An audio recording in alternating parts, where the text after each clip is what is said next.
Salam dan bahagia Bapak dan Ibu guru hebat. Hari ini saya akan mengerjakan post-test, yaitu di pelatihan mandiri topik asesmen SMP modul yang ketiga. Di sini saya tinggal mengerjakan post-testnya. Nah, ini materinya sudah saya pelajari Bapak Ibu. Sekarang kita lanjutkan ke post-testnya.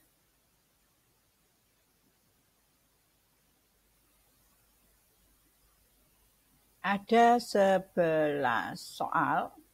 Kita boleh ngurut bebas Bapak Ibu.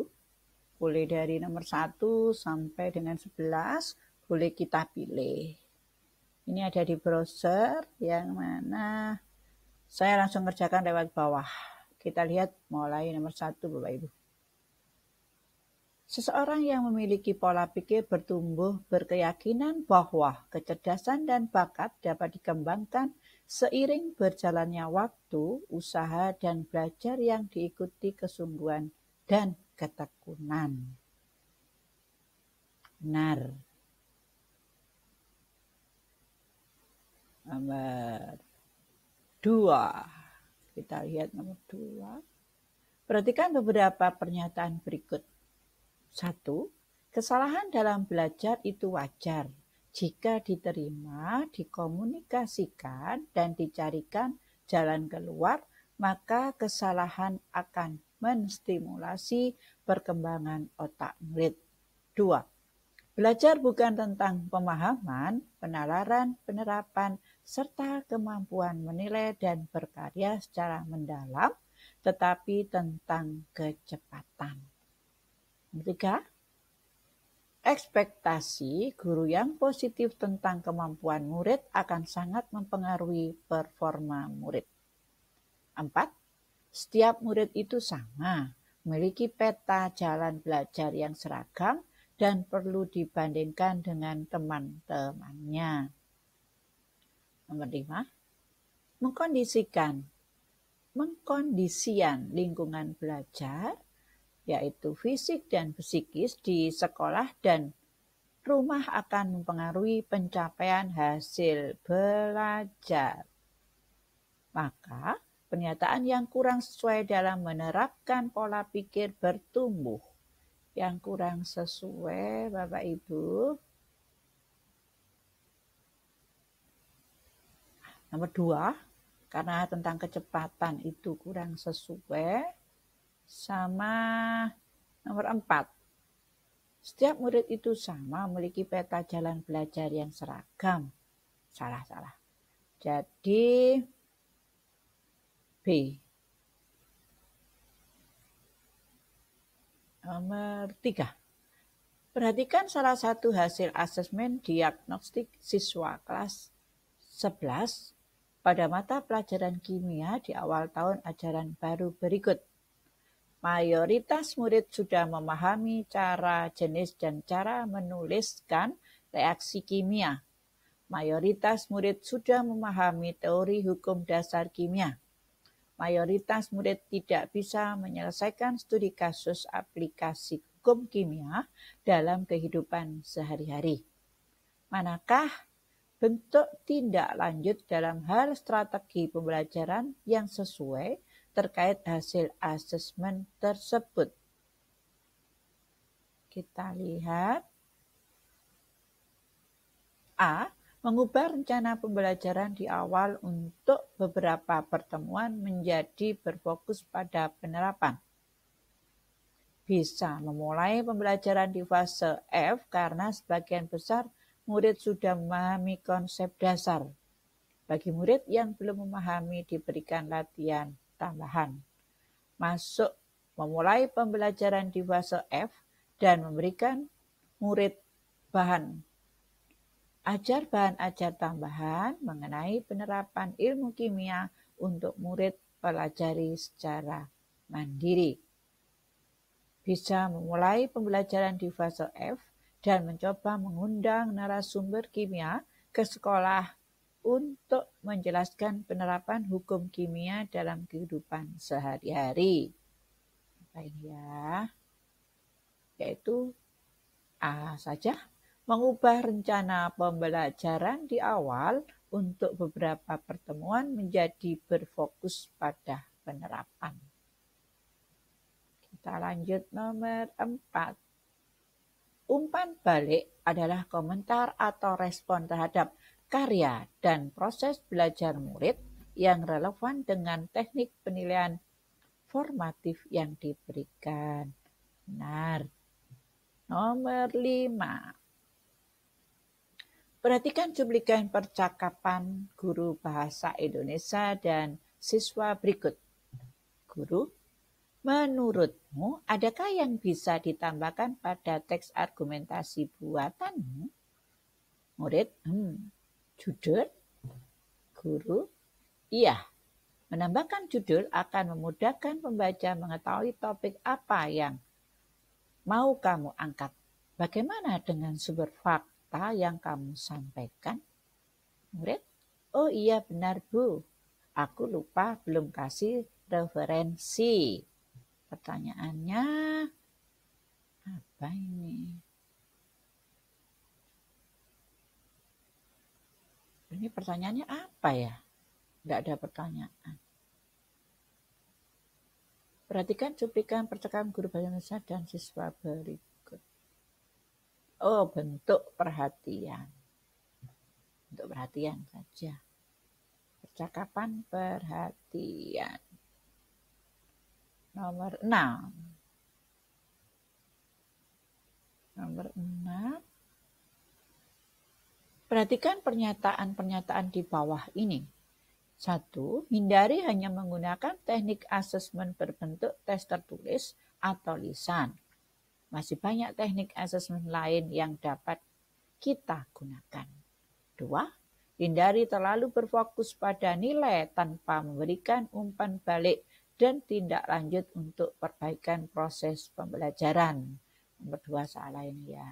Terlalu fokus menghabiskan waktu untuk menangani administrasi dan pengolahan penilaian. 4. Tujuan pembelajaran yang dinilai secara kuantitatif perlu difikirkan dengan seksama. 5. Melengkapi data dengan observasi dan pemberian umpan balik. 6.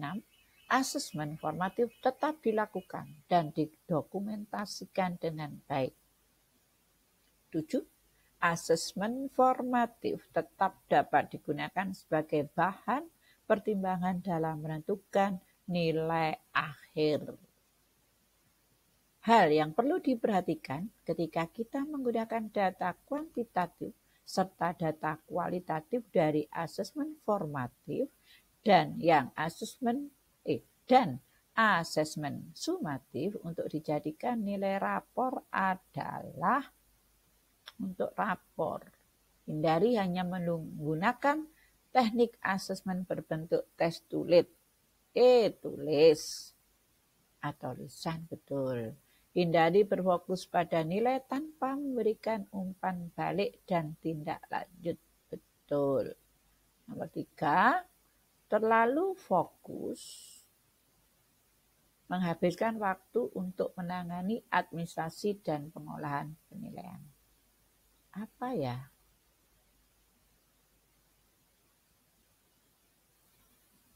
Data kuantitatif serta data dijadikan nilai rapot adalah A. A saja ya Bapak Ibu. Nomor 3-nya ya.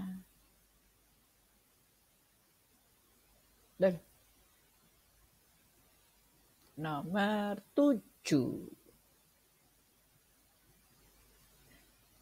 Perhatikan pernyataan-pernyataan di bawah ini. 1. Hindari hanya menggunakan teknik asesmen berbentuk tes tertulis atau lisan. Masih banyak teknik asesmen lain yang dapat kita gunakan. Oh sama dengan yang tadi. Pertanyaannya aja kita lihat ya. Hal yang perlu diperhatikan ketika kita menggunakan asesmen. Hal yang perlu diperhatikan ketika kita menggunakan seluruh data hanya dari asesmen sumatif untuk dijadikan nilai rapor. Oh, sekarang hanya sumatif. Kalau hanya sumatif berarti 1, betul. 6.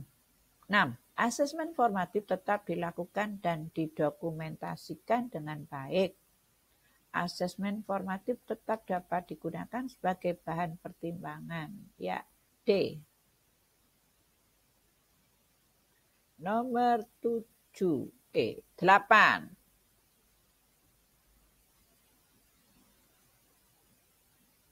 Perhatikan pernyataan-pernyataan di bawah ini.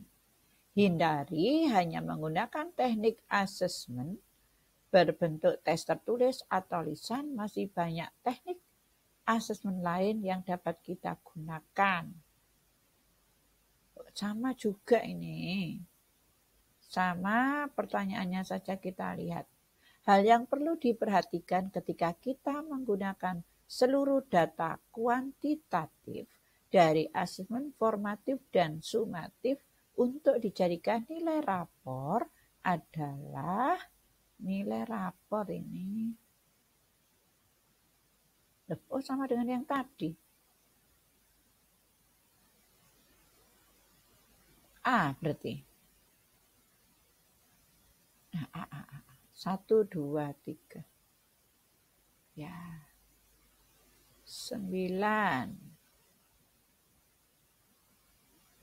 Pak Karsan adalah kepala sekolah SMP Insan Maju.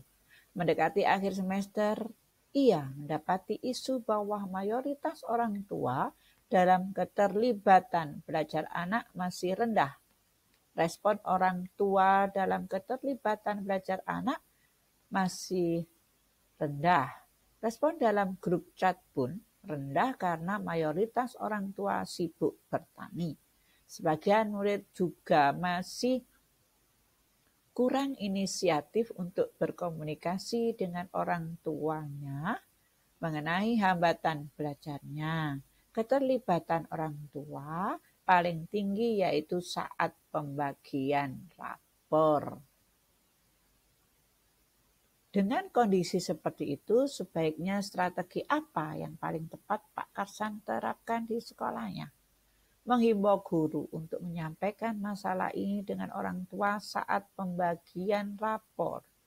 Membuat portofolio untuk divariasikan bersamaan dengan pembagian rapor. Mengadakan pameran karya murid saat pembagian rapor. Mengadakan konferensi belajar antara guru, murid, dan orang tua saat pembagian rapor. Mengadakan pameran, buat portofolio, konferensi saja. Konferensi belajar antara guru, murid, dan orang tua. Ya. Nomor 10. Perhatikan pernyataan di bawah ini. 1. Melibatkan orang tua murid, murid dan guru sebagai mitra. 2. Melibatkan kepala sekolah selaku pimpinan sekolah. 3. Merefleksikan nilai-nilai yang dianut oleh sekolah seperti visi dan misi atau budaya sekolah. 4. Menyeluruh, jujur, adil, dan dapat dipertanggungjawabkan.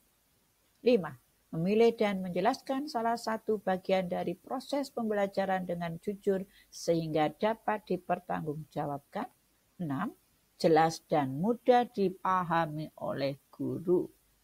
Beberapa hal yang perlu diperhatikan agar pelaporan belajar yang dilakukan efektif adalah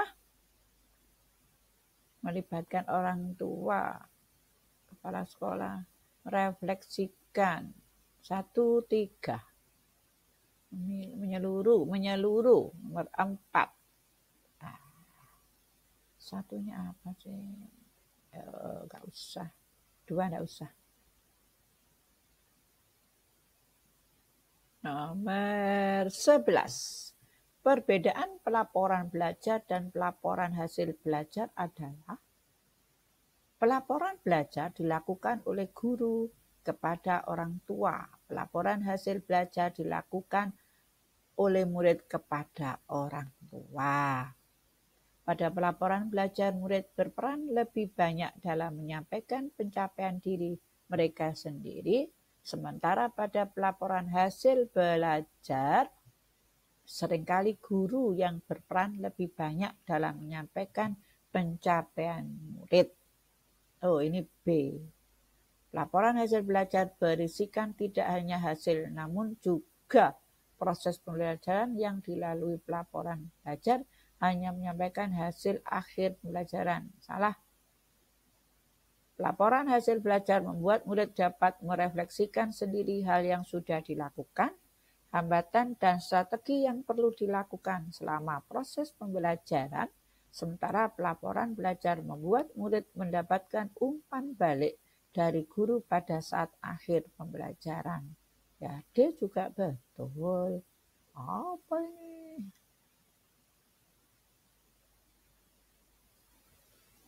Laporan belajar murid. Oh, merefleksikan sendiri. Oh, salah-salah. Ini ada kalimat sendiri. Hasilnya jadi adalah B. Terus selesai. Kita cek ulang jawaban. Nggak usah sudah ya. Bismillahirrahmanirrahim. Kumpulkan. Sampai 16. Hore, post test selesai. Luar biasa. Pemahaman Anda sangat baik. Terima kasih. Salam dan bahagia Bapak dan Ibu guru hebat. Sampai jumpa lain kali. Salam.